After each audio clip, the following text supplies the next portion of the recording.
it's your girl Robin, and we're back at it again with another video. But today's video is going to be kind of different. This is not like anything else that I've done on my channel so far, but I wanted to kind of bring you guys something new, something fresh, something interesting for the girls. Like, I just wanted to do something different. I love movies and TV shows. I get really into it, and one show that I started getting into that took me for a loop, chewed me up and spit me out, stomped on me, had me in a chokehold and a gorilla grip is Tell Me Lies. Tell Me Lies is a Hulu original that honestly triggered the hell out of me. If you've ever had a toxic relationship, especially a toxic relationship in college, this show will make you feel validated. It will have you in a chokehold. It will trigger you. It will bring back memories. Like, it'll do all of the above. And I just thought it was such a relatable type of story that a lot of girls and a lot of people in general go through. And I just wanted to shed light on it and tell you guys about it. I know a lot of you guys might not watch it. So if you haven't seen it, I'm going to be spoiling everything in this series because I'm just going to be telling you guys about this.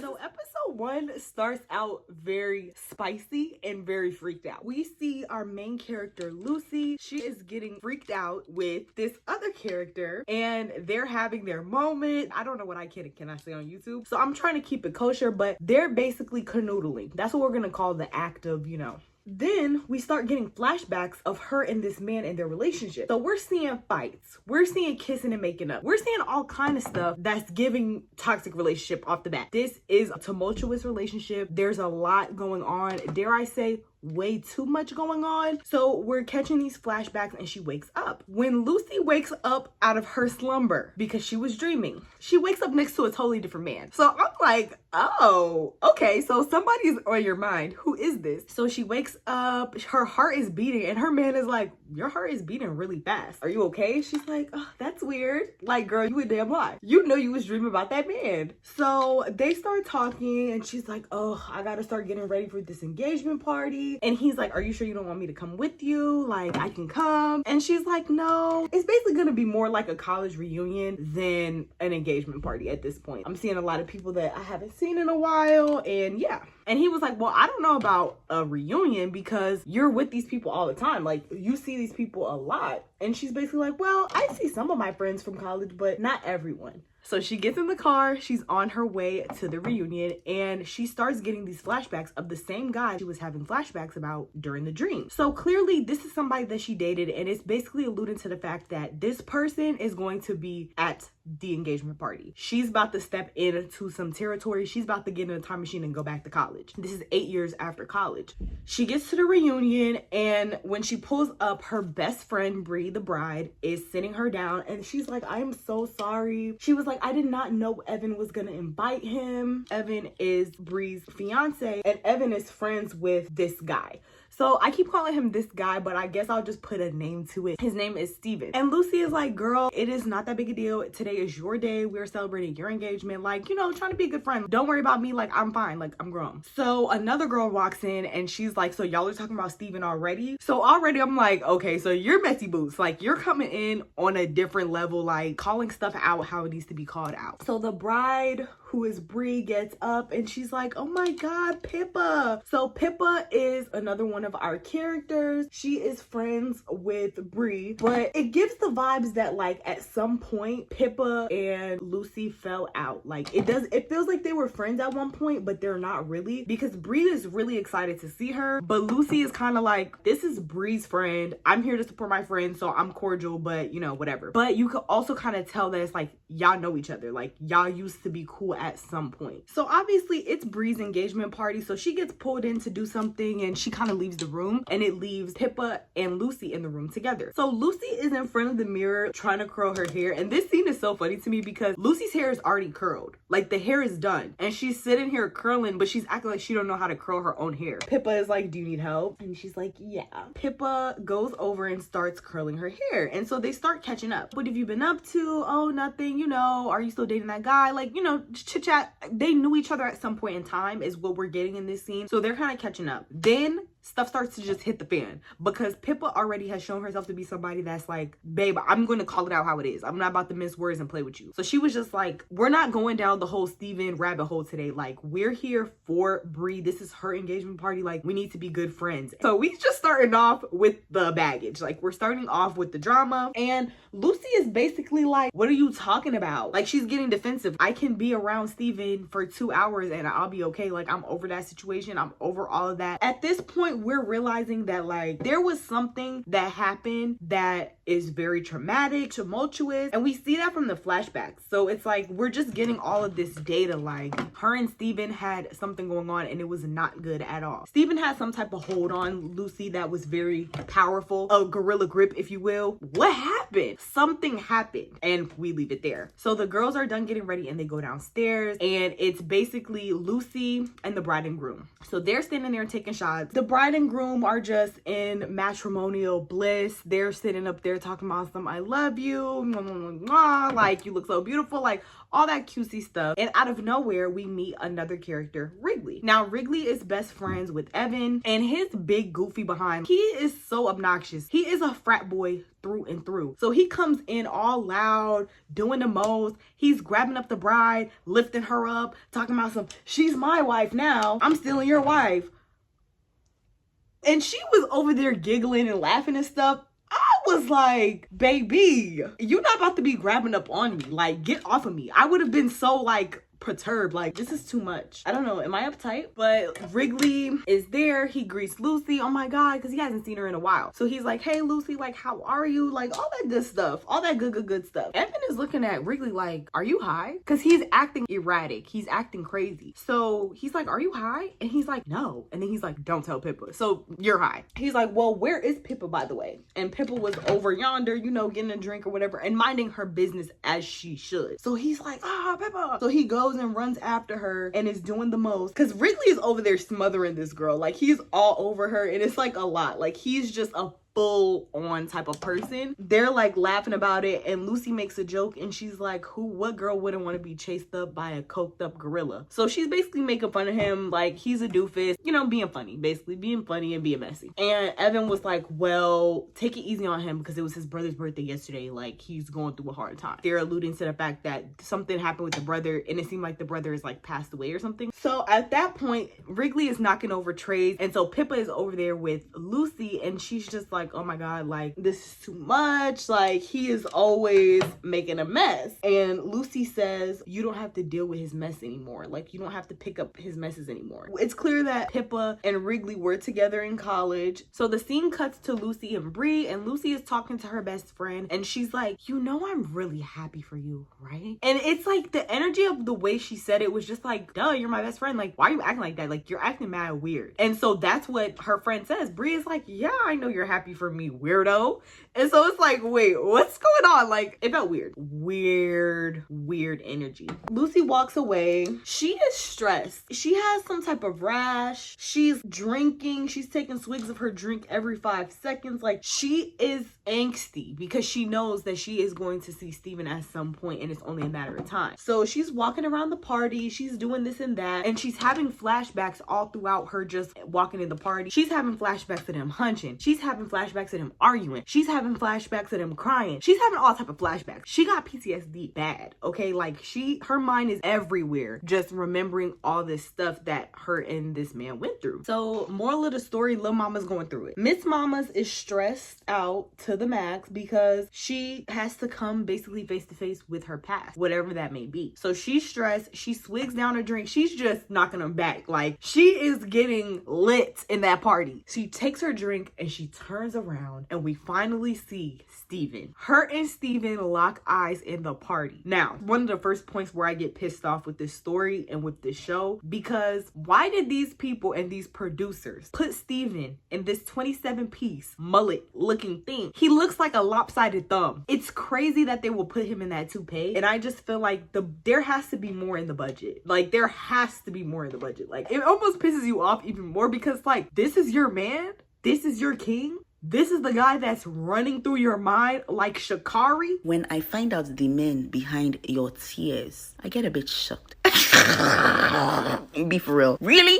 That's the guy? Like, what is going on? Why are you so obsessed with this man? Like, he is not nothing. The whole flashback into your college relationship already had me thinking about like personal stuff. Like, whoa, y'all hitting close to home right now. But the fact that when you look back on it, it's like, wait, he's not even like worth it. It kind of, I think it almost added an element to it for me. Like, wait, you go through so many things with somebody that you feel like you love and that you care about, and you accept all kind of stuff that you don't need to accept, all type of abuse that you don't need to accept. And then like at a certain point when you can look back on it, it's like this person was never worth it in the first place. And I know it's kind of superficial to just say like he looks crazy, so he's not worth it. Nobody is worth going through that amount of toxicity, abuse. Nobody's worth that. You're worth more than any of that. Damn, he is not even cute. You going through all that with him? Okay, so we flash back to 8 years prior, the day that Lucy leaves for college. So Lucy is in her room and she's with her boyfriend at the time, and she's basically breaking up with him. But the way she did it was so funny. Like, she was just like, yeah, I'm going off to college. I just feel like I want to go in single, and this is just basically like the end of the road for us. And he's like, what? Why did you wait till the day you're leaving for college to tell me this? Like, she was just like, what? Like, why are you so upset? We later find out that they were together for like 2 years, so that makes it even crazier. Like, she's just, and she does not care. Like, she's straight faced telling him like, I just think we should just go our separate ways. So she's completely nonchalant, she's completely unbothered, and she's just like very matter of factly telling him like, I'm going off to college, so we're done. And so he's like, you don't even seem upset, you don't even seem like you care. And she's just like, okay, I'm sorry I don't seem upset enough for you. I was like, dang girl, you cold. And so he tells her, he's like, you're broken inside, and he just storms off. He goes home, because what else can you really do? Like, at that point it's just like, you just kind of have to take your L. So she's bringing her stuff downstairs, and her best friend Lydia is with her, and she's basically like, do you think I'm like broken inside? And her best friend is just like, I mean, I don't think so, I just think you're just not a feelings girl. Like, it just don't be phasing you like that, but one day you're gonna meet that one person that's gonna get under your skin like and really have you down bad. And she's like, I cannot wait to see that day. So they're in the kitchen, and her mom comes in, and you know, her and her best friend joking and playing around about the whole situation, and her mom is like, what happened, and why'd you break up with Parker? So the mom is really upset, and she's like, why did you break up with Parker? You love Parker, like what's wrong with you? Like, she's mad at her for breaking up with Parker. Like, first of all, girl, this is my life. Like, I get it and stuff, but the mom just seemed kind of like, okay, you're like overly invested in what I got going on a little too much. It didn't give me supportive mom vibes. It gave like, you are my minion and I tell you what to do, and don't do anything that I would disapprove of type of thing. The best friend Lydia is like, okay, it's getting spicy in here, I'm gonna go home. So, you know, they hug, the best friends, whatever, and the mom drives her off to college. So in the car, we start getting a taste for the relationship between Lucy and Lucy's mom, and we can tell that this is not a good relationship at all. Her mom asks her, so like, are you gonna take business classes when you get to college? And she was like, well, I don't think I'll have to take business classes to get an English degree, so for that reason, no, I don't think I'll be doing that. And the mom was like, well, I mean, yeah, but you can always do more. She's basically pushing her to take these business classes that has nothing to do with her major. So the mom gives me vibes of like the type of parent that they have a plan for your life and you're just the vessel. Make my dreams come true type of thing. It felt like the mom pushes perfectionism, presenting yourself a certain way, and just doing the most. And so she tells the daughter like, you know, your dad always said you won't get far doing the bare minimum. Parents like this really do irritate me, because it's like, you're pushing your kids and you think you're pushing your kids towards success, but you're truthfully pushing your kids away from you, and they want nothing to do with you once they get older. And that's basically what happens. When she brings up that like your dad would have, we kind of get a sense of the fact that Lucy's dad has passed away, and this is something that the mother uses against Lucy to basically make her do what she wants her to do. When Lucy started standing up for herself and being like, I had to do all this extra stuff to prove myself in high school to get into college, but now that I'm in college, I don't have to do that. Her mom is like, oh, you're not gonna get far doing the bare minimum. And she was like, well, I don't care about what other people think of me like some people. And she was like, what does that mean? And she was like, I think you know what that means. Her and her mom are very much going back and forth, and her mom was like, you used to be so nice, your dad would have hated to see this. So it's like she keeps bringing up like, your dad would have to pressure her daughter into meeting her expectations. expectations. She gave me like narcissistic traits just because like she has an idea of what she wants her daughter to be, and if she's not living up to that, she's going to guilt her daughter using the death of her husband, her late husband, to coerce and to control her daughter. So we kind of just see all that going on. I caught it off rip and I was like, I'm not feeling this and I'm not feeling the mom. And Lucy is basically not trying to hear none of that. She's looking out the window like, girl, I'm about to be in college. Like, I'm not about to be worried about nothing that you're saying. So we can see that like they have a strained relationship, and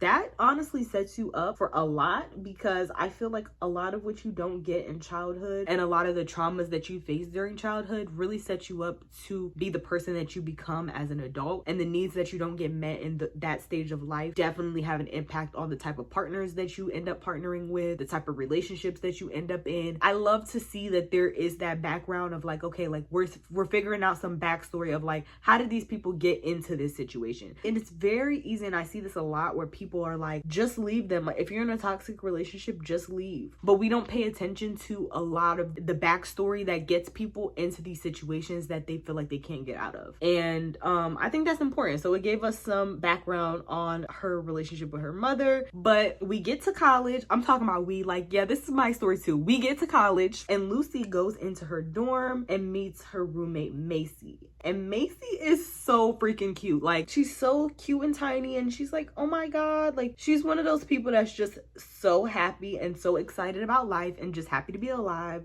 Like, she just gives me those type of vibes. Like, she's just a joyous young lady, and she was so happy to meet Lucy, and she went up and hugged her. And you know, Lucy is not in touch with her emotions. Lucy is like a standoffish type of person. She's like, oh, hey girl, but it's really like, girl, get off me kind of thing. So they hug and they get to know each other, and Macy is like, oh, is it okay if I put these posters up? And Lucy's like, yeah, like, I didn't bring any of that like decorative stuff, so you could totally put it up. They start talking about like where they're from. Macy's like, I'm from Bayville. Lucy's like, I'm from Cold Spring Harbor. So they figure out, okay, like, our hometowns are not too far from each other. Let's get into it. So they're getting to know each other, and this is where Bree and Pippa get introduced into the story, because they come in and they're already friends with Macy and they live across the hallway. So the girls meet, they introduce themselves, and they go and get coffee. So they get coffee, they're walking around campus, and guess who bumps into them? Wrigley, acting like a frat boy. Like, Wrigley is just so irritating. Like, he has no decorum at all. He's like a blithering idiot. Like, he's always just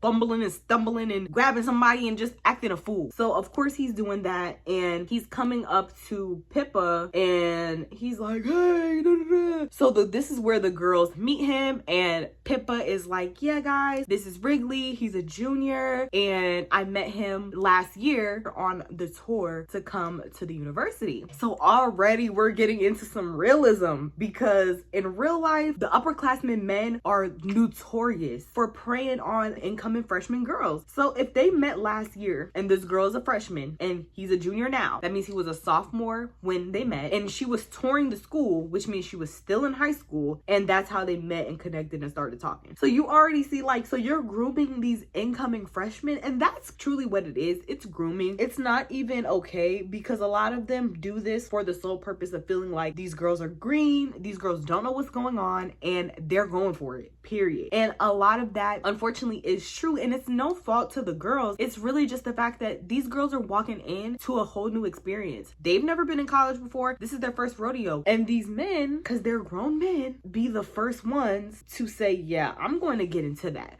because they know that these girls don't know what's going on and what's what in college yet. It's just the fact of the matter. So this is something so real. In my personal toxic college relationship, I met the guy that I was dating as a freshman, and he was older than me, and looking back on it, I did not know. I was green. Like, I didn't know what was going on. Like, I literally was fresh out of high school. Like, hello, that's what they like. You don't know nobody, you're out the mix, you don't know what the hell is going on, and they look at these type of girls as easy to manipulate, easy to get something out of, and it's just so weird. It's honestly weirdo behavior, and it needs to be talked about more, because it's predatory. Honestly, if we're being very honest, it's weird. So that aside, he invites them to this party. They're having a party. He's like, oh yeah, I'm having a party, all my friends are gonna be there, y'all should come. So the girls are like, okay, we might come, whatever. You know, you can't be telling niggas you gonna come. You gotta be like, we'll we're gonna think about it. Okay, like, you know, you gotta play the kid. So they playing the kid like, okay, like we might come or whatever. As they're talking to Wrigley, Lucy is looking around, and of course Wrigley's friends are sitting on the green with their little blanket out. And who's sitting on top of that blanket? You know Steven is sitting on top of that blanket, girl. And you know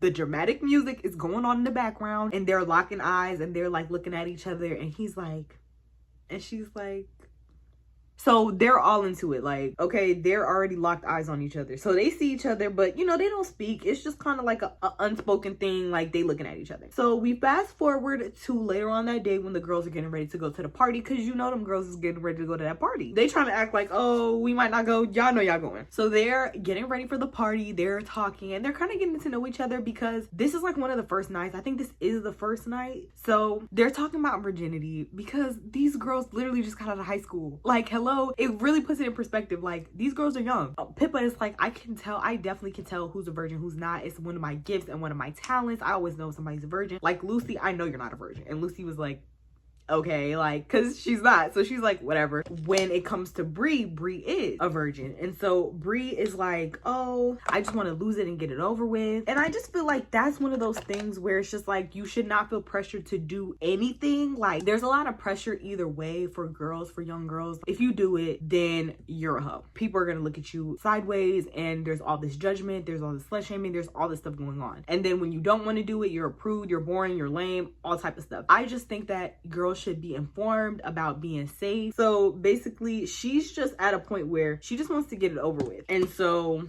they're just talking about it. So the conversation kind of shifts to Lucy, and they're like, well, so what's your boy situation, Lucy? Like, what do you have going on? She's like, oh, I actually just broke up with my boyfriend today. And they're like, oh my God, like, no. They're like sympathizing with her and stuff. And she's like, no, don't do all that. No, it's not that deep. Like, I'm fine, trust me. And they're like, oh, like, y'all must have not been together that long. And she was like, no, we've been together for 2 years, but you know, it's just one of those things where I'm just not tripping on it. Like, so she's just telling them like, no, I'm not worried about none of that, like, please trust me. And they're like, oh. So they're kind of like, they don't know what to really say. And she's just basically like, I was just at a place where like everybody around me was getting a boyfriend and my friends had boyfriends and I just wanted one too. Like, it was something to do type of thing. And so I think that speaks to just the pressures of being a girl. Like, there's always a standard that you feel like you have to fit. And so she felt the pressure to get a boyfriend. She got a boyfriend, but it wasn't like, oh my God, like I really like this guy. Like, she got together with him basically for the social capital of saying, I have a boyfriend. And they're like, so you were with him for 2 years and you didn't like him? And she was like, it's not that I didn't like him. It's really like, I just don't get excited about stuff. And so she starts talking about the fact when you're a kid, you get excited for stuff and like there's so much excitement for life. Everything is new to you. You're experiencing all these new things. You're learning about different things. It's a very explorative time in your life. And after you kind of get used to how everything is and everything kind of calms down, it just kind of lacks that novelty and that spark. She says, unless something's really overwhelming, it doesn't really move her. So she wants that adrenaline rush. She wants that spark, and she about to get it. She about to get it. But after she explains her little spiel and she kind of goes off on her little tangent, the girls are looking at her like,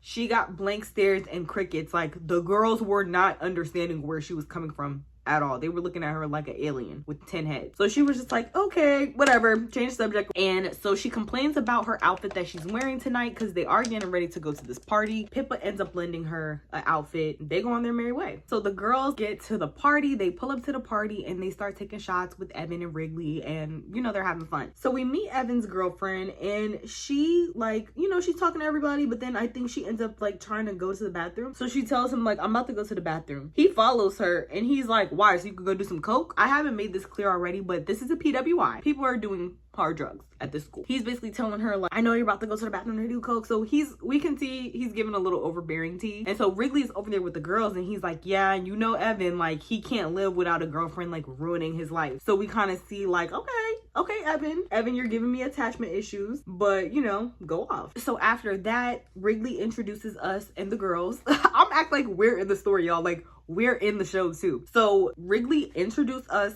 to his brother Drew, and his brother Drew is a freshman as well. So Wrigley asks his brother, like, did you come alone? And he's like, yeah, you told me I couldn't invite my roommate, right? And Wrigley is like, oh yeah, no freshmen allowed. The girls are like, no freshmen allowed? What's tea? Because we freshmen. And he's like, oh, no freshman guys allowed. So this is already another data point that is proving my statement that these men are literally creating a scenario where they're surrounded with all these freshman girls. They're the upperclassmen. They're the only people in this environment, and they're preying on these girls. And it's weird. And I'm not saying that like there can't be these age gaps in college. I'm not saying that it's inherently bad or it's inherently weird, but there are people who seek out these girls for specific reasons with nefarious intent, and that's what I'm talking about. So I was already like, okay, like whatever. So Lucy is wandering around. She goes upstairs to go grab her a drink because she's thirsty. She's trying to get lit. She's at the party, you know? She goes upstairs to grab a drink, and she starts overhearing a conversation. By the drinks, there's two girls having a conversation. One of the girls is like, you really dragged me here to spy on your ex-boyfriend? Like, this is getting sick. Like, we're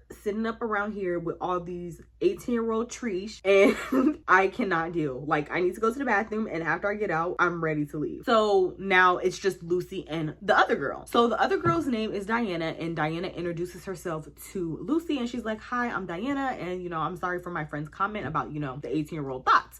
But she was like, oh, that's fine, because I'm not one of them. Not one of them, so don't worry. Diana asks who invited her, and she says, oh, this guy Wrigley. And she's like, oh, be careful with him. So she's trying to do that like big sister one. You could tell she's an upperclassman. You can tell she's looking down on the little girls. Like, that's how she's making it out. It's like a shady exchange, but it happens, and Lucy makes her way downstairs. So while Lucy is going downstairs with her drink in hand, all of a sudden Steven pops up. Now this is gonna be a theme in the story. Steven is just gonna start popping up wherever she is, and it's actually gonna start to piss me off, because why are you always here? Like, how are you always here? How do you always know where I'm at? But he bumps into her and he's like, you look uncomfortable in that dress. And she's like, who are you? Who are you talking to me like that? And he's like, oh, I'm Steven. They introduce themselves. And so he's like, oh, like, where are you from? And she says where she's from. And then he starts saying the most stereotypical things about wherever she's from. Like, oh, you probably like play tennis and wear cable knit sweaters and all this stuff. So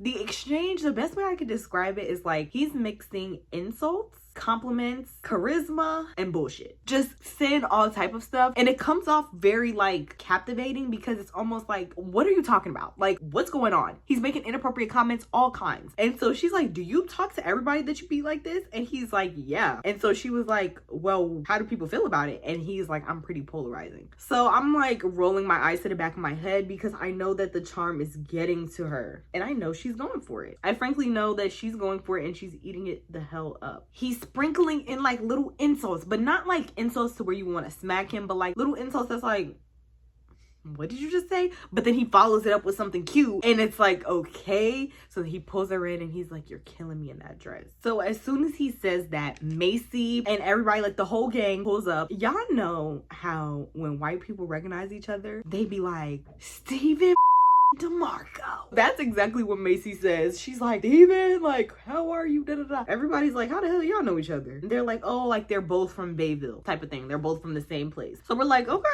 whatever. So Steven basically meets Pippa, he meets Bree, he meets the girls, the rest of the girls, that's her friends. They're trying to figure out what they're gonna do after, and the girls are kind of like ready to go. They're like ready to go to the next spot. Drew, which is Wrigley's brother, is like, oh, like my roommate is having something back in his dorm and stuff, but you know, they're freshmen or whatever. So the guys are like, you don't want to go to no freshman party on your first day at college, like that's so lame. Like basically trying to tell them what to do, and they're basically like, goodbye. Pippa is the only one that stays behind with her man. She's with her man, she's gonna stick beside him. So that's where that night ends, and we fast forward to the next day. So the next day, the girls are at the caf. They're debriefing from the night before. Y'all know when y'all go out and like you go out with your friends and so much happens, and so like the next day y'all just gotta sit down and chop it up and talk about like, okay, what just happened? Like we have to get into the tea. So that's what they're doing. They're doing their debrief. They're talking about the night, and the girls are like telling Bree, Wrigley's brother was all over you, y'all was flirting, and she was like, I wouldn't say we were were flirting, like we didn't kiss, we didn't do anything, you know, like telling the girls what's really going on. And they're over there chopping it up, and the conversation gets brought back up to Lucy. Pippa is like, girl, Steven is into it. Like, he's trying to get into it, honey. And she's like, really? How do you know? And basically, he told Wrigley. Wrigley tells his girl is telling you. He's into you. He wants to see what's going on. And Lucy is eating it up. She's like, really? But she's trying to seem like she doesn't care. So she's like, really? So she's like, you know, getting the tea or whatever. She's like, I don't know if he's my type. Like, I mean, when I was with him, he kind of seemed cute. But like, now that I'm not with him, I can't even think about like what he looks like. So this also basically goes to show what I was saying earlier. Like, he's not all that. Like, he is really not all that. Pippa is like, yeah, that's called charm. So he's basically charming your pants off. You're thinking he's cuter than he really is. He's not even that cute.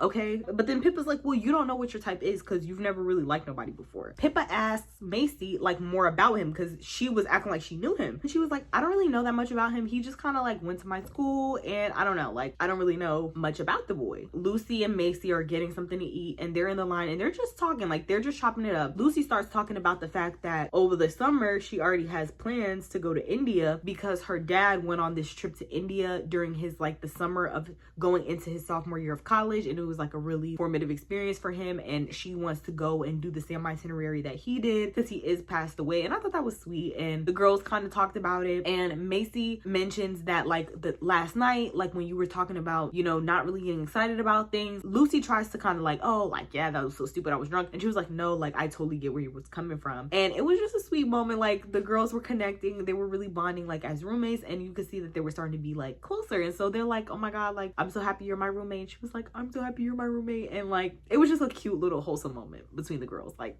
it touched my heart. Like, oh, cute. So after that, Macy says, I want to tell you something. Like, I have a secret, but it's kind of embarrassing. And right before she's about to tell Lucy what she was going to tell her, her phone starts ringing. So Lucy moves over and she's like, hold on, let me get this. And she answers the phone, and guess who it is? Of course, it's Steven. So she's like, hello? And he's like, hey, what's up? And she's like, who is this? And he's like, it's Steven. How did you get my number? Oh, Wrigley got it from Pippa. But anyway, like, what's up? Like, do you want to go to dinner? And she was like, I can go to the cafe anytime. Like, and he was like, I wasn't gonna take you to the cafe. Like, I mean like a real date. And she's like, can I think about it? She's kind of caught off guard. And he's just like, it's not that deep. It's just dinner. Like, it's not that serious. And so she's like, I gotta go. We'll play it by ear. So she's playing the kid as she should. And I was proud of her in that moment. I knew it was gonna last. Obviously, we know she's gonna fall for this guy, but it was cute. Like, I like the fact that she was like playing the kid like, no, I'm not about to, you know, you gotta make them kind of wonder, like leave these people mind wandering a little bit. You can't just give it to them like that, you know? So I like that moment for her, but it doesn't last long, obviously. So we fast forward to later on that day. The girls are on the green. They got their blanket out. They sitting, you know, it's a nice day. They're sitting, they're chilling.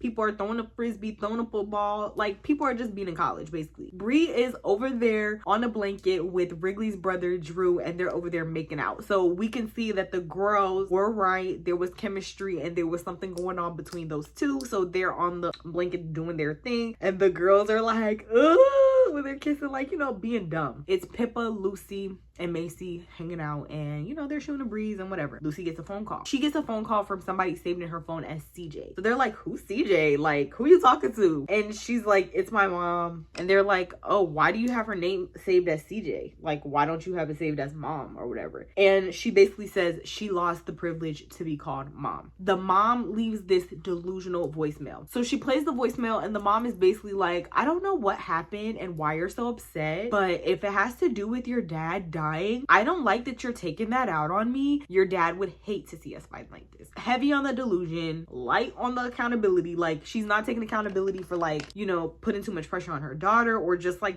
using her dad's death against her unnecessarily and unfairly. Like, she's not talking about none of that. She's just kind of playing the victim. So this really sends Lucy for a loop. She starts having almost like a panic attack, and she kind of just gets up after listening to that voicemail, and she's just like, guys, I'm not feeling well. I think I got a delayed hangover. Like, so she started lying. She's talking about something. She got a delayed hangover. She needs to go lay down. She's about to just go back to the dorms or whatever. So she goes back to the dorms, and we see that some time has passed. So Macy comes back to the room, and she's like, hey, are you okay? She's like, yeah, I'm fine. What happened before? I don't really really want to talk about it. That's how Lucy deals with her problems. She doesn't. She doesn't want to talk about it. She doesn't want to get into it. She kind of just wants to be left to her own devices. And so that's what she tells her, like, you know, like, I don't want to talk about it. Okay, after she tells her, like, she doesn't want to talk about it, Macy's like, okay, well, do you want to go out? And it's like, the way she said it was like, y'all know that TikTok that's like, hey, what you doing? Oh, you at work? That's crazy. So anyways, that's kind of how she was, like, oh, you don't want to talk about it? Okay, well, come to this party with me later. Lucy's like, where's Pippa and Bree? And she's like, they're with boys, like, let's just go. And she's like, honestly, I don't feel like going. Macy kind of keeps asking her, like, come on, like, it'll be fun. And she kind of snaps at her, like, I told you I'm not going. Like, don't try to guilt me into going. And she's like, oh, I didn't mean to guilt you and stuff. And she's just like, okay. Macy decides to go to the party by herself, which is a big no-no. Like, at least like with my roommates when we were in college, I don't ever remember nobody going to a party strictly by themselves. And so the next morning when Lucy wakes up, she looks over and Macy's bed is still made and she's not in the bed. She goes to the caf and she's with Pippa. Pippa's like, oh, she probably hooked up with somebody. Like, it's still early. She still got time to come home. Like, don't even trip about it. Like, she's probably just still out. So while they're in the caf, we see this girl and she looks kind of hysterical and she's talking to some officers. Something is not right. Like, something is not right. The girls are leaving the caf and they bump into Bree, and Bree is like looking distraught, like she's seen a damn ghost. So they're like, what's wrong? You guys haven't heard? And they're like, no. And so here we learn that Macy did not come home last night because she was in an accident. And they're like, what? Basically, Macy did not survive. Bree explains to the girls that she was in a car wreck, she ran into a tree, she was driving drunk, and she's been killed. So Lucy is like overwhelmed. She's like, this is too much, because the last time she spoke to her, they kind of left off on like an awkward foot and kind of had an argument. So she felt like really bad about that, and it was just a lot. She kind of steps away from the conversation because she kind of just needs to regroup, and she's getting a call on her phone, and it's her mom, it's CJ. But of course, Steven pulls up at the absolute worst time in the world and is like, who's calling you? Your ex? Which one of your exes is calling you? And she's like, she snaps on him and she's like, you need to mind your business. You need to mind your business and get the hell out my face, basically. And I just loved that. Like, anytime something bad happens to Steven, my heart smiles. So I was like, yeah, that's what you get. Because why are you all up in my phone? Why are you even here in the first place? And why are you all up in my phone telling me, is this your ex or whatever? Like, if it was, what would that do? What are you talking about? Like, he is so irritating. Oh my God, he irritates me. So she goes back to her dorm because she's stressed out. Like, she's overstimulated. So the girls go back to their dorm and they're drinking, and she's just venting to them like, yeah, like, I got into a really bad argument with her before she left. And they're like, it's not your fault. So the girls start talking about this vigil that they're gonna have.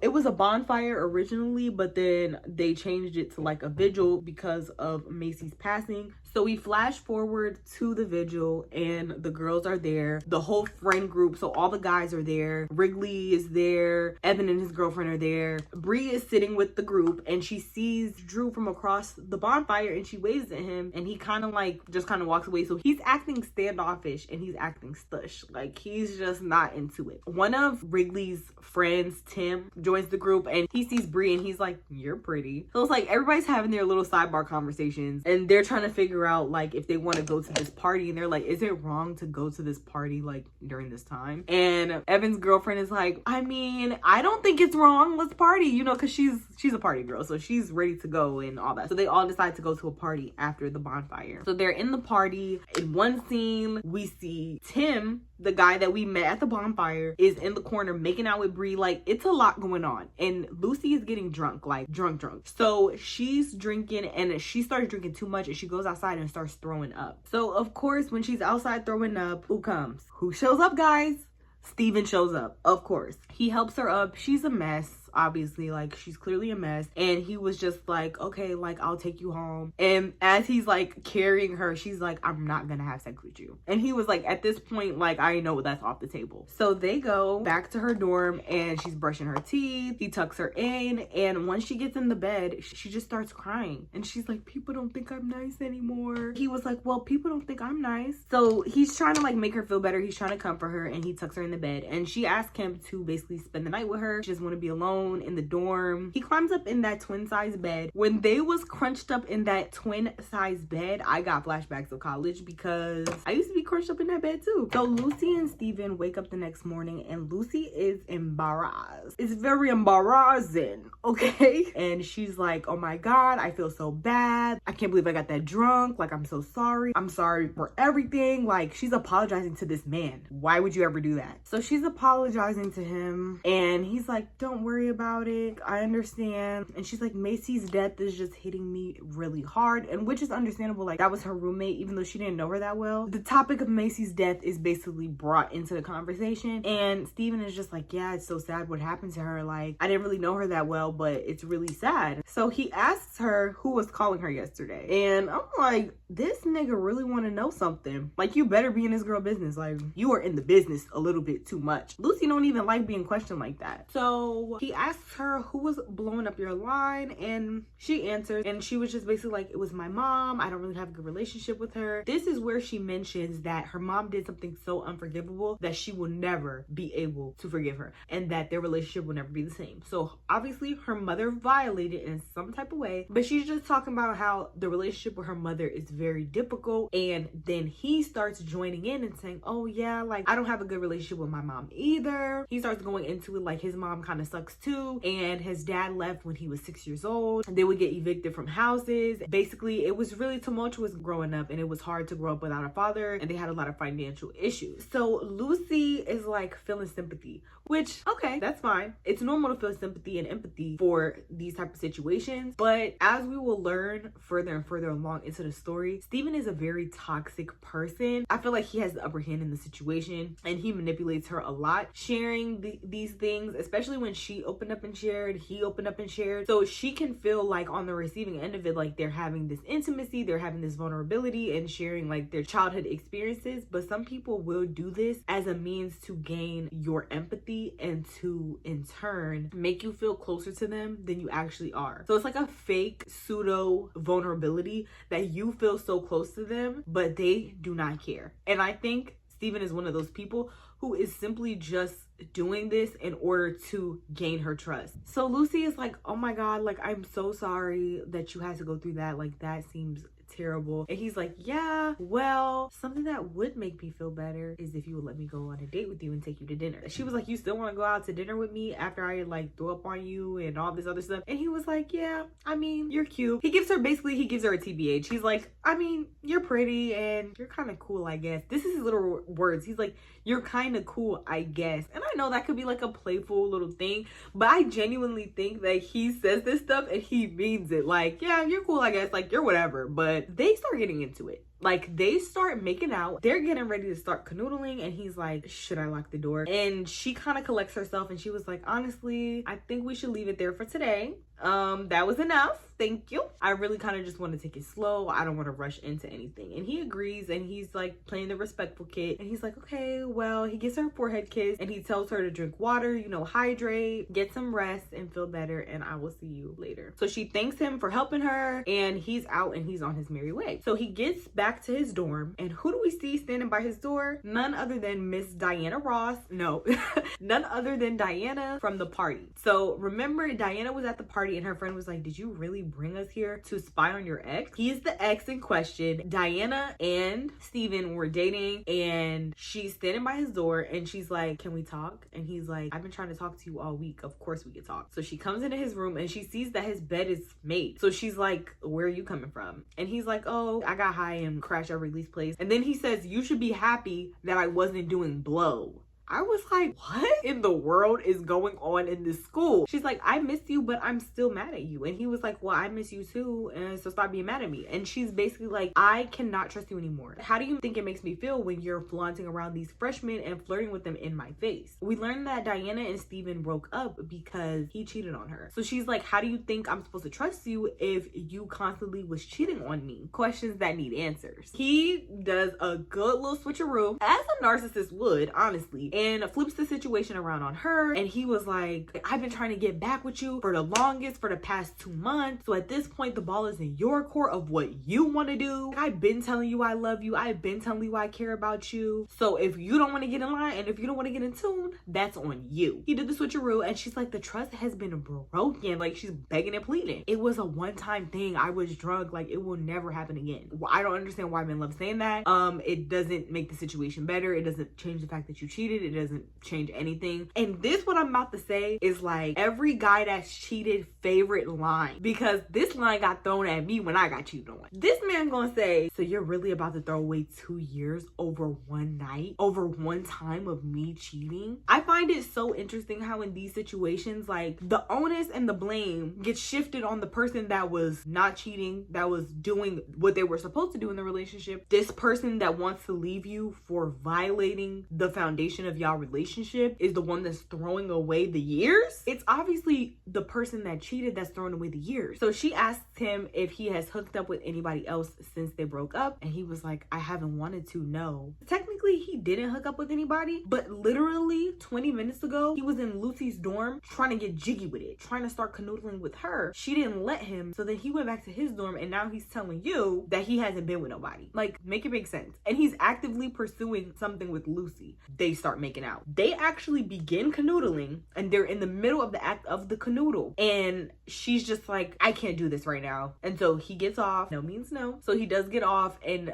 she's like, I love you, but it's gonna take a while for me to trust you again. And he was like, I love you too. And they kiss, and she leaves. So he starts to try to canoodle with himself. He tries to finish it because he's, you know, feeling some type of way, and he gets a call from Wrigley, and he's like, something's happened. It's about Macy. You need to come to my dorm right now. So he drops everything. He goes over to the dorm. So the scene cuts to Steven going to Wrigley's apartment, and Drew is on the bed, and Drew is like, I really messed up. And that's all that's really said. Drew is somehow involved in Macy's death. The scene cuts to a text from Lucy saying that she agrees to go to dinner with him. Now we're seeing Lucy, and she's picking out her outfit for the day, and it's a lot of cutting of the scenes. So then it cuts back to Steven, and he's going to go pick her up, and it keeps flashing back between them, and she's turning around at the engagement party, and then she's getting ready. Like, it's a lot of time jumping, but it basically ends with Steven during college. So we're back to the college time. He knocks on the door, she opens the door, and he says, are you ready? And that is the end of episode 1, y'all. A lot happened, a lot went on, but it gets really juicy. If you guys enjoyed this review of episode 1 of Tell Me Lies, let me know in the comments below. Thank you so much for watching. If you guys enjoyed this video, go ahead and give it a thumbs up, and I will see you guys in the next one.